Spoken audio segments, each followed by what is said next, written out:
Tahun 2007, Abiram yang biasa dipanggil Abi adalah siswa pintar yang selalu mengerjakan soal ujian dengan baik dan benar, hingga selalu menjadi incaran teman-temannya untuk meminta bantuan. Namun ketika melihat ayahnya menerima suap, ia menyinggung ayahnya karena perbuatan itu tidak baik. Hingga ia memusatkan perhatiannya untuk bisa melanjutkan sekolahnya di Amerika. Namun, Kamala, ibu tirinya, selalu mengambil hasil ujian yang dikirimkan oleh pihak sekolah luar negeri agar tidak diketahui oleh Abi. Tahun 1970, Danau Teleru adalah salah satu danau terbesar di India dan merupakan danau penting untuk memancing dan bertani. Selama lebih dari 40 tahun, danau tersebut telah dibangun di atas peternakan ikan yang sebagian besar dimiliki oleh Fani. Namun, ia juga mencemari danau yang ada di sampingnya karena hampir tiap hari anak buahnya membuang limbah hingga menghabisi banyak ikan yang ada di dalamnya. Saat ini Abi yang telah dewasa tetap bersikap jujur pada semua orang yang ia temukan, walaupun harus membuka kebusukan ayahnya sendiri yang terlibat dalam korupsi di pemilihan umum tahun ini. Semua pihak yang melakukan kecurangan merasa kesal dan langsung menyerang Abi. Keributan pun terjadi namun mereka bisa dilerai. Dalam kesempatan itu, Abi meminta pemilihan umum bisa diulang karena terdapat banyak kecurangan di dalamnya. Dasar yang terlibat di dalamnya menjadi sangat kesal, terlebih Abi diminta memberikan tuntutan ke kantor KPU. Abi menyanggupinya bahkan menelanjangi kesalahan orang-orang KPU yang terlibat di dalamnya. Abi pun diberikan pengertian tentang siapa Fani dan menekankan agar Abi tidak terlalu ikut campur dalam urusan ini. Setelah diberikan pengertian itu, Abi terdiam dan merobek sebuah surat suara yang diberikan ayahnya untuknya. Karena ulah Abi, Dasar memutuskan untuk mengirim Abi ke Amerika. Namun Abi yang telah memutuskan tidak pergi memilih keluar dari rumah tersebut dan tinggal di sebuah apartemen yang sangat sederhana. Sementara di tempat lain, Mira yang mencari kakak iparnya, Farun Hussein, selalu mengonfirmasi dengan rekannya seorang perawat yang saat itu masih bertemu dengan Farun yang ia cari. Hingga ia mendapatkan informasi kalau Farun ditemui oleh Guna yang merupakan preman yang ditakuti di Hyderabad. Abi mencoba menangani seorang anak yang terlibat masalah di sekolahnya. Saat tiba di sekolahnya, Abi bertemu dengan Mira yang juga membantu putri Dr. Farun. Mereka bersama-sama menghadap kepala sekolah untuk menemukan titik temu dan tidak lagi berkelahi antara satu dan yang lain. Masalah tersebut pun dengan cepat bisa diselesaikan hingga mereka semua akhirnya saling meminta maaf. Mira dan Abi pergi meninggalkan ruang kepala sekolah dan berkenalan di luar ruangan tersebut. Abi yang sejak awal sudah tertarik dengan Mira menggunakan kesempatan ini untuk bisa dekat dengannya. Ia pun mendapatkan banyak informasi tentang Mira dari putri Dr. Farun. Dengan informasi yang diketahui, ia mencoba mendekatkan diri dengan Mira, namun ia merasa kecewa ketika mendengar kalau Mira menerima telepon dari tunangannya. Namun tiba-tiba kekacauan terjadi. Suara petasan merajalela di area persekolahan untuk merayakan kemenangan partai yang diketuai oleh Visa Cavani. Keputusan baru pun dibuat oleh Fani melalui putranya Indukuri yang menduduki sebagai pimpinan di Hyderabad. Ia juga diminta untuk mengatur ulang semua tentang peraturan yang sudah ada sebelumnya. Tidak hanya itu, ia memerintahkan anak buahnya untuk menekan banyak perusahaan untuk bisa mengikuti perintah Fani. Ia tahu banyak perusahaan yang ingin merusak industri yang ia miliki di area Danau Terlulu. Terlebih jaringan yang mengatasnamakan Go Green. Hingga banyak unjuk rasa yang dilakukan di jalan menimbulkan banyak kekacauan. Abi yang melihat beberapa kecurangan mencoba membantu pengunjuk rasa yang rata-rata seorang petani. Bahkan tanpa ragu ia memberikan pelajaran pada orang-orang Guna yang menjadi tameng terbaik untuk Fani. Guna yang melihat hal itu keluar dari mobilnya. Namun ia mencoba bersikap tenang menghadapi Abi seraya menekannya secara halus agar Abi tidak ikut campur dengan urusan mereka. Namun Abi yang tidak takut dengan ancaman itu malah menantang balik Guna. Abi yang masih menyukai Mira merasa senang ketika tahu Mira tengah bertengkar dengan tunangannya dan tidak menolak ajakan Mira membawa anak-anak ke Suaka Burung seperti yang pernah ia janjikan.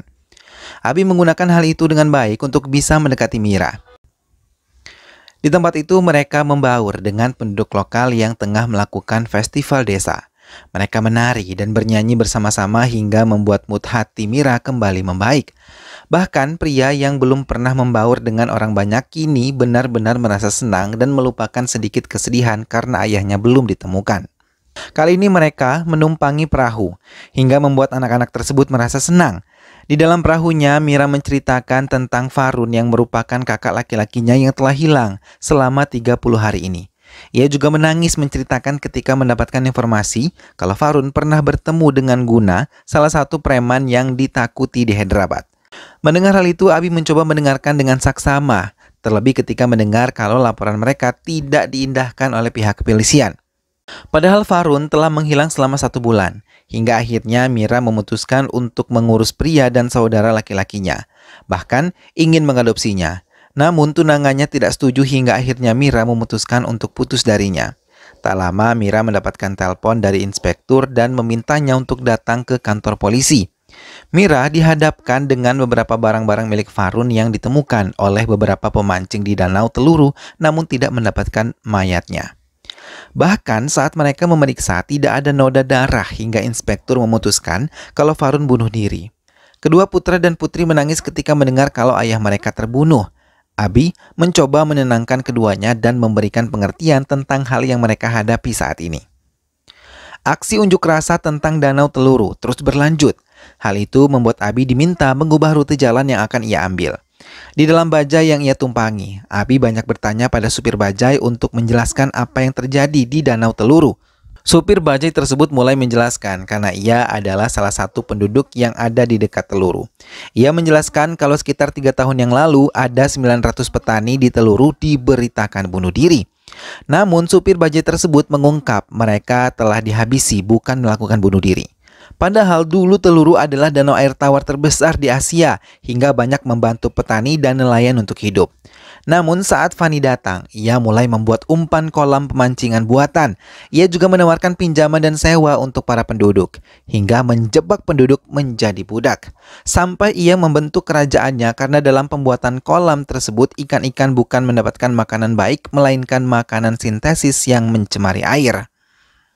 Hal itu membuat berhektar-hektar lahan pertanian hancur, hingga banyak ikan mati karena keracunan limbah yang berasal dari industri yang didirikan di sekitar danau. Abi mendengarkan dengan saksama semua yang dikatakan oleh supir bajai tersebut. Abi meneruskan perjalanannya, namun saat ia menumpangi kereta, ia melihat beberapa kenangan buruk tentang kereta. Namun, rekannya mencoba menenangkannya hingga mereka menumpangi kereta itu dengan tenang. Abi dan rekannya pun terkejut ketika melihat supir bajai tadi diserang membabi buta oleh orang-orang berbaju festival. Abi memaksa turun dan mencoba menghentikan mereka. Ia terus berteriak untuk mencegahnya. Namun ia gagal dan saat ia tiba di tempat itu, supir bajai tersebut telah tewas terbakar. Abi menangis menatap ke arah tubuh tersebut hingga ia membatalkan untuk pergi ke tempat tujuannya. Abi menemui perusahaan yang menerima lamaran pekerjaan yang ia kirimkan. Ia mengungkapkan semua yang ia ketahui untuk menjawab semua pertanyaan beberapa pengujinya. Namun hal itu malah menyulitkannya karena beberapa penguji merasa tersinggung dengan pendapat Abi yang disampaikan dengan sangat lugas dan juga jujur. Ia yang akan bekerja di departemen yang melayani masyarakat mengungkapkan kesedihannya ketika melihat banyak ketidakadilan yang diterima oleh masyarakat luas selama ini. Ketua penguji tersebut pun memutuskan untuk tidak menerima Abi bekerja bersama mereka. Hal itu diterima dengan ikhlas oleh Abi karena ia paham orang-orang yang mengujinya termasuk orang-orang yang tidak memberikan keadilan bagi masyarakat yang mereka layani. Mira kali ini menemui Dasart untuk membuka kembali kasus Farun. Mira memberikan semua bukti yang ia punya. Mira yang memutuskan untuk pergi ke Amerika memesan pada Abi kalau Abi adalah orang yang tepat untuk membantu negara ini. Abi hanya terdiam mendengar hal tersebut. Tiba-tiba Kemala menjerit senang ketika melihat pemberitaan Abi yang diterima sebagai kepala UPSC di televisi. Abi yang tengah bermain bersama Arya terkejut dan ikut melihat pemberitaan itu. Dasart memandang tajam ke arah putranya. Abi mendatangi atasannya yang memberikan banyak pengertian tentang pekerjaannya, hingga memberitahunya tentang kalau tidak ada polisi yang memiliki wewenang untuk memindah tugaskan Abi ke daerah manapun. Fani yang melihat pemberitaan itu menggunakan kekuatannya untuk menggoyahkan keputusan atasan Abi Godafari Barat yang menerbitkan RUU baru untuk Hyderabad. Namun Godafari yang tahu tentang hal itu telah menyiapkan strategi yang baik untuk bisa menghadapi Fani dan perangkatnya, termasuk Abi yang tahu tentang posisinya.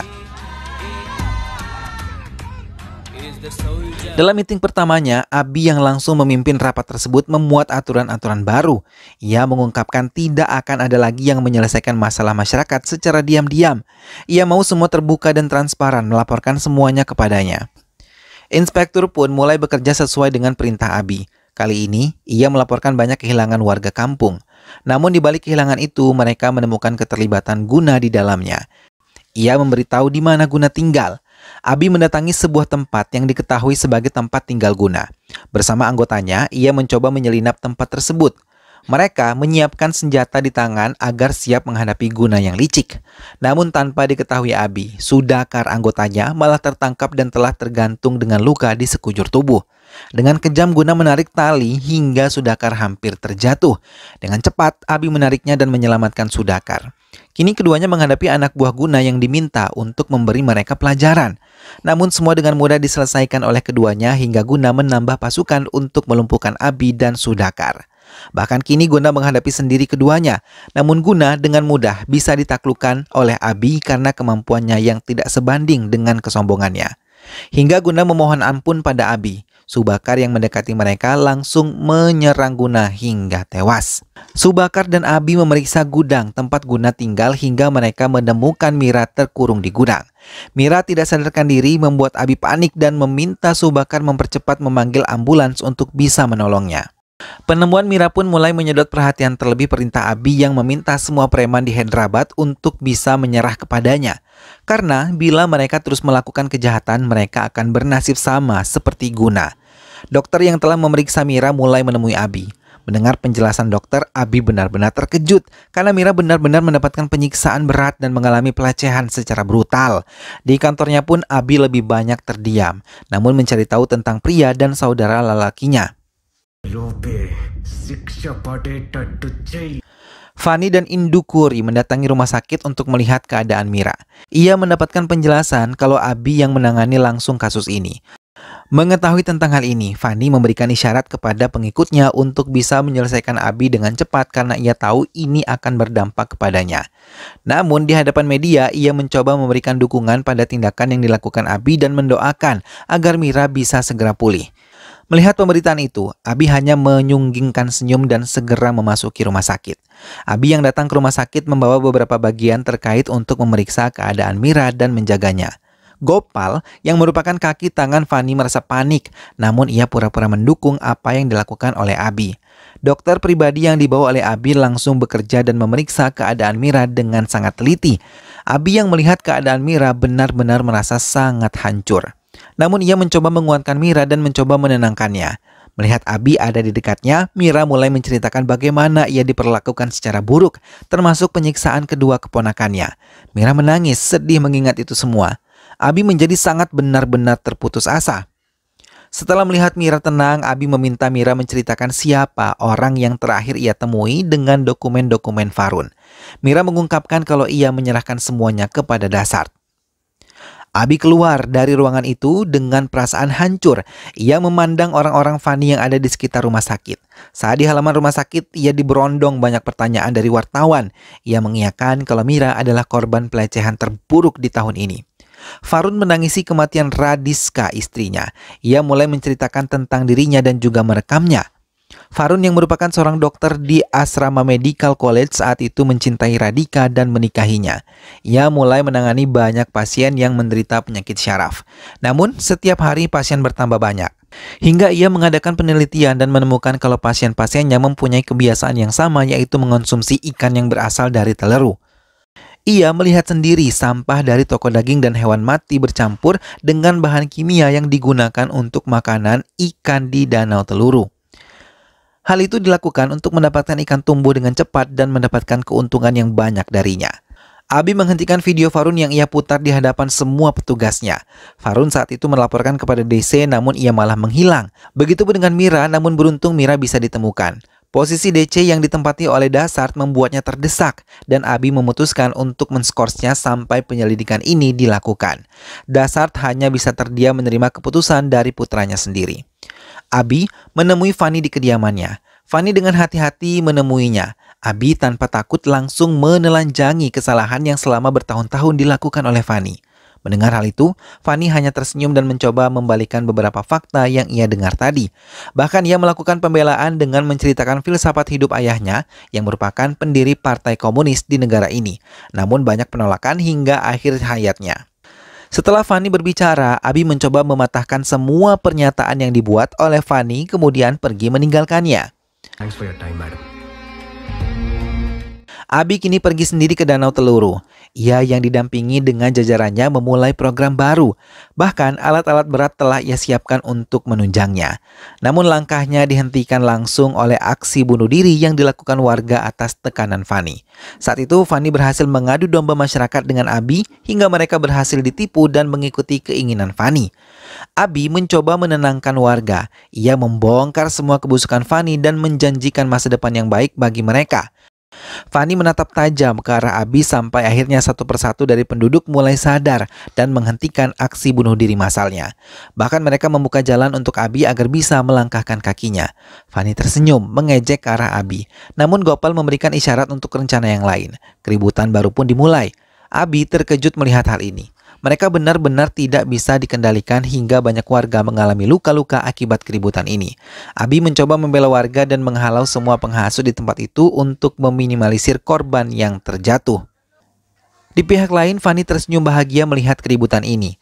Terlebih seorang warga terbakar hidup-hidup. Gopal malah menggunakan kesempatan itu untuk menembaki warga dan tidak peduli dengan perintah penolakan yang dilakukan oleh Abi.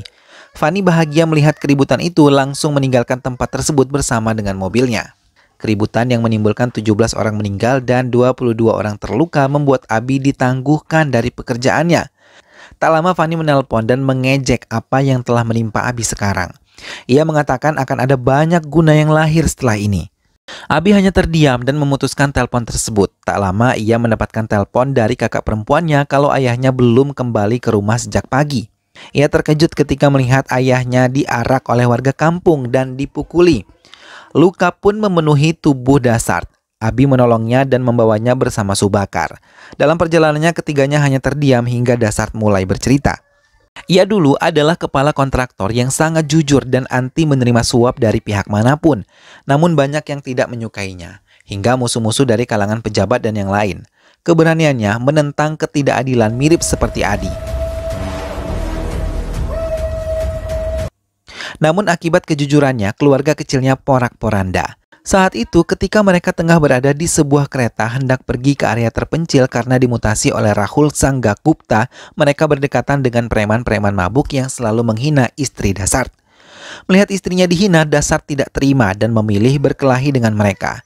Tanpa menyadari, istri dan putrinya dibuang oleh mereka dari kereta tersebut. Dasart dan Abi terperangah melihat hal tersebut. Semua perkelahian pun berhenti dan Dasart begitu amat terpukul.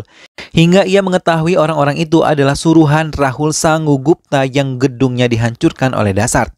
Sejak saat itu, Dasart tidak lagi bertindak jujur. Ia mulai menerima suap untuk bisa melindungi keluarganya. Abi memohon maaf kepada ayahnya. Dasart menasihatinya untuk berhati-hati agar ia tidak kalah dalam menghadapi orang-orang licik seperti Rahul yang kini menjelma menjadi Fani. Dasart mulai membantu putranya dan memberikan kesaksian di hadapan hakim saat persidangan putranya. Ia membongkar semua kebusukan yang telah dibuat Fani kepadanya, bahkan semua suap yang telah ia terima hingga semua kebusukan Fani di dalam pemilihan umum dan Danau Teluru. Saksi dari pihak Fani mematahkan semua yang dikatakan oleh Dasart, bahkan banyak yang memberatkan Dasart dengan perintah-perintah yang telah diberikannya untuk memenangkan Fani. Hal itu membuat Fani merasa menang terlebih ketika ia memberikan kesaksian dan mengatasnamakan apa yang ia lakukan adalah untuk kesejahteraan rakyat. Persidangan ditunda, tatapan tajam Fani menatap ke arah Dasart dan Abi sebelum ia meninggalkan ruang sidang tersebut. Abi dan kedua rekannya mulai menyusun rencana untuk bisa melawan Fani di sidang selanjutnya. Tanpa ia ketahui, semua hakim dan jaksa penuntut telah ditekan oleh menteri atas perintah Fani.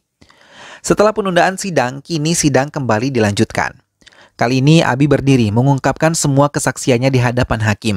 Ia mengatakan ini adalah perang antara kebenaran dan keadilan karena kejahatan telah lama bergandengan tangan dengan pemerintah pusat.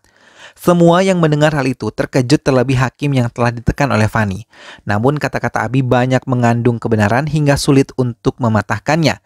Selain itu, dukungan tindakan Abi berdasarkan undang-undang yang menuju pada republik yang mengusung demokrasi. Hakim mulai berbicara. Ia mempercayai bukti yang diajukan oleh Abi dan mengizinkan Teluru dikembalikan kepada warga. Fani benar-benar terkejut, terlebih ketika mendengar kalau izin Teluru akan diawasi oleh pihak Mahkamah Agung dan bantuan RBI. Semua bersorak bahagia, kecuali orang-orang Fani. Mereka benar-benar marah, terlebih ketika mendengar vonis hakim yang menghukum mereka seumur hidup karena dianggap sebagai biang masalah dalam Teluru. Danau Teluru mulai mengalami perbaikan dan dikembalikan ke fungsi awal. Fani sama sekali tidak terima keputusan ini. Ia berteriak-teriak memanggil Narasimha yang merupakan hakim dalam persidangan kali ini.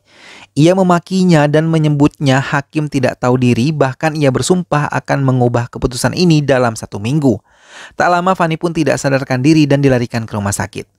Abi menemuinya dan mengungkapkan semua sistem yang selama ini adalah salah. Namun Fani yang telah sadarkan diri mengungkapkan kalau sistem tidak akan pernah salah dan akan kembali mengikuti sistemnya sedia kala. Beberapa hari kemudian, Danau Teluru mulai menjalani pembersihan setelah semua sekat pembatas dibongkar oleh pihak Abi. Namun saat Abi memeriksanya, ia memaksa orang-orang yang ingin kembali membuat pembatas.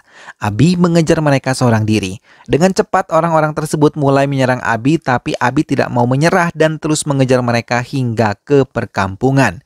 Ia bertanya pada semua penduduk kampung, namun tak satu pun mau berbicara. Sampai kepala desa itu malah memaki Abi hingga perseteruan kembali terjadi. Tetua adat pun melerai mereka. Ia memohon agar Abi pergi dan memastikan kalau pembatas itu akan mereka hilangkan. Abi terpaksa menurutinya. Namun saat perjalanan pulang, Abi dicegah oleh beberapa orang bertopeng yang membawa senjata lengkap. Ia terkejut ketika melihat salah satu dari mereka adalah tetua adat yang memintanya pergi. Ternyata mereka tetap dalam tekanan Fani dan kata-kata Fani benar kalau sistem tidak akan berubah dan kekuasaannya tetap abadi. Abi pun dihabisi dan pakaiannya dikirimkan ke Dasart yang kini dipenjara. Mira yang melihat hal itu di meja Gopal terdiam, terlebih ketika Gopal mengungkapkan mereka tidak menemukan jenazah Abi di sekitar area Teluru. Dasart dan keluarganya merasa benar-benar hancur karena kematian Abi yang sangat mereka banggakan. Fani yang semula sakit pun memutuskan untuk mengakhiri hidupnya juga dan film pun selesai.